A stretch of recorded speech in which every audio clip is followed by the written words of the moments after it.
Now, it is 5:15. I think if you want to, and this is your choice and totally your choice, we can take a few minutes for questions because there is plenty of time before our next meeting, if you would like. Yes? I have several of these that you may Yes. All right. Hold it up again so the folks, you have several of them. That's quite a few. Oh, wow, that's great. Well, you want to just hand them out right now? Raise your hand if you want. All right, raise your hand if you would like a copy of this little book, Revival by Ellen White. Wow, that's special. Don't often get that. And there's a very good study that relates to our lesson quarterly this year. Thank you, Pastor.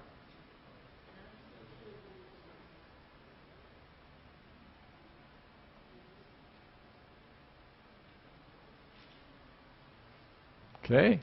Yes.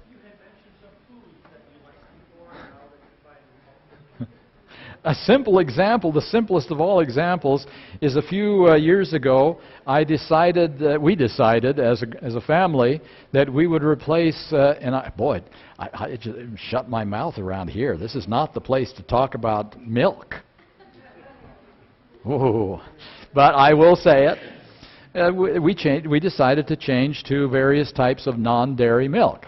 And so for a while that was kind of, well, is this really tasting like it should, you know? And we were a little skeptical. A couple of years went by, and by accident, I was given a glass of milk. And I drank it, and I said, whoa, that's ugly. I don't like that. And finally they were told me it's regular milk, and which had been a very staple part of my diet all the way growing up, and that had been the way it was. And all of a sudden, for some odd reason that I can't explain, it was distasteful to me.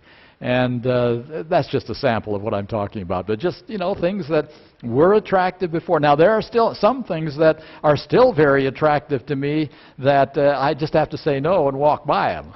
But there are things which go away. And every one of us is different in that area. Okay. Did I survive the milk problem here? Okay. Anyone else?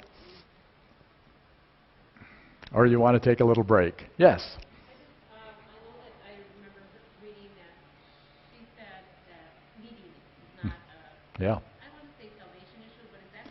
All right. Now, there's a key issue here. The question of meat eating in the writings of Ellen White. She never said at all that a person cannot be saved if they eat meat. She never said that. And so that's not the issue. Clean meats are what the Bible specifies. Vegetarianism is what the Bible recommends. There's a difference between the two categories. What she said is very important. And again, remembering again for those of you who were here last night, final atonement issues are different from normal pre-final atonement issues. Abraham ate meat. All the patriarchs ate meat. Jesus ate meat. We don't know how much, but he did. All the people down through the line of Martin Luther and others, all of them ate meat. And they, without any question at all, will find salvation. Without any question. But when we come to the final atonement, and we are in the position in which God is calling us to a level that no other group of people has ever been called to in the history of this world, and that is to fully represent God. When the sanctuary is closed, there is no more forgiveness of sins, and God's people must be so pure and so holy and righteous in His sight that Satan can't find anything in them by which he can deceive them ever again. That they will die rather than to sin. Ellen White makes a key point that unless the victory has been gained over the appetite, it can never be gained over temper and all of the other things that we fight against on a daily basis. That appetite is one of those controlling factors which is so deeply ingrained in us that is a fallen part of our nature. Remember what was the first battle that Jesus had to fight before He began His 3.5-year ministry? It was over the issue of appetite. 40 days of fasting. 40 days of fasting to make sure that appetite was totally under the control of the Holy Spirit. And so this whole area in which Ellen White makes some very strong statements fall into this category. not of the salvation issue, but of the preparation for the final events and the seal of God and the close of probation. She says, among those who are preparing for translation, meat eating will be done away. She doesn't say you can't be saved without it. But she says for those who are making this final push, this final preparation, this final heart surrender that will lead them to the place where they can stand when there's no mediator in the courts of heaven, meat eating is going to be a serious obstacle to that relationship with God. And then she goes into some even stronger statements. For those people, she says, not 1 ounce of flesh food will enter their stomachs. She always puts it in that category. She doesn't put it in the must, but the will be done away, will be removed. And so that's the category she's talking about as something which is very important in this final demonstration of the character of God. That's really good. I'm kind of getting away from that a little bit, and that makes a lot of sense. I wasn't here last night, so... Okay. Final atonement issues are different than Martin Luther's day or even the time in which Christ lived. Would you say that she struggled with that? Did she ever struggle with that? In those early days, after she got those first visions about health reform, and she began to share them with other people, and she would come to the dinner table and she would instruct her cook not to have any meat on the table, and she would come to the table and see the vegetables all spread out on the table, and she would turn away and walk away disappointed and just not be able to sit down and eat anything at all because there was nothing there. And finally she had to say to herself, stomach, you will eat this food. And she sat down and ate the vegetables. So it was a difficult struggle for her, and sometimes she lapsed back. Sometimes she slipped, just as... I guess I'm thinking more of at the end of her life. At the end of her life. No, not to my knowledge, not at the end of her life. I have seen no credible evidence that at the end of her life she lapsed back into that experience. She did have some articles of butter and cream on her table for those who wanted them. Apparently she did not participate in those during the later years of her life, but she allowed others in her family to have them if they wanted them. So she was, as best I can tell, a vegan at the end of her life. And I don't know, I would put it in the category of her struggle from about the years 1860, maybe through 1880 or so. Those are the years she struggled with the question of meat eating. She didn't have an easy way any more than any of us. It was just as hard for her to follow her own visions as for us to follow her visions. Okay, anyone else? Yes, Kay?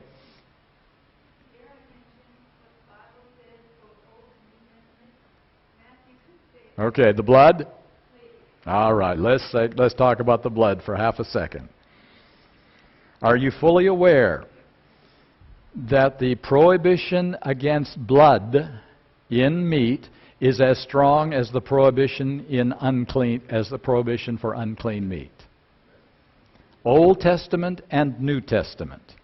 In the Old Testament, you shall not eat the blood or the fat. Those were the two things with the meat. And you're fully aware, aren't you, that the Jewish way of killing meat is still the same today as it was back then? Kosher slaughter.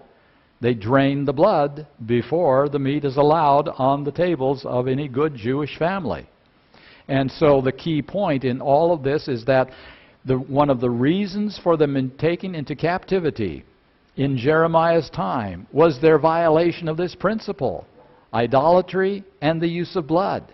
And in the New Testament, when they come to this great New Testament council in Acts chapter 15, and they agree on the very minimal things that Gentiles would have to do, because that's the great issue. Do Gentiles need to follow all the Jewish laws? Do they need to be circumcised? Do they need to do all those things? The ruling is none of those things matter anymore except 4 things. Do you remember the 4 things? Fornication, am I right? Was not the first one? And idolatry, and blood, and things strangled, which the last 2 are pretty much the same. because the blood is kept in. Those are the minimal things which Gentiles, you and me, need to agree to if we are going to be part of spiritual Israel. None of the other things matter anymore. None of the feast days, none of the ceremonies, none of the circumcision is gone. It's now circumcision of the heart. But those four things are agreed to by the Holy Spirit's leadings as the minimal level of agreement that we would have with the Jewish rituals of the Old Testament. So it is as much a New Testament principle as it is an Old Testament principle, and almost all Christians have completely forgotten or ignored that. It just doesn't come across their radar screen. And so the reality is that blood in the flesh of animals is as serious a problem as unclean animals according to the Bible. Even Adventists haven't quite understood this one very clearly. And it needs to be carefully thought through that this is a principle of the Bible just as much as fornication and idolatry. Okay? Yes, Matthew? There were two reasons that blood was to be removed. The first reason was a health issue because all the really nasty impurities in meat Yep. are contained in the uric acid, which is in the blood, which is in all of that. And so by removing the blood, you're making it much less of a health Yes. risk than you would otherwise. And so that's why when we go to the store to get any meat and we cook it really good at home so that there's no blood in it, you're not actually solving any problems. You're maintaining all of the impurities inside there.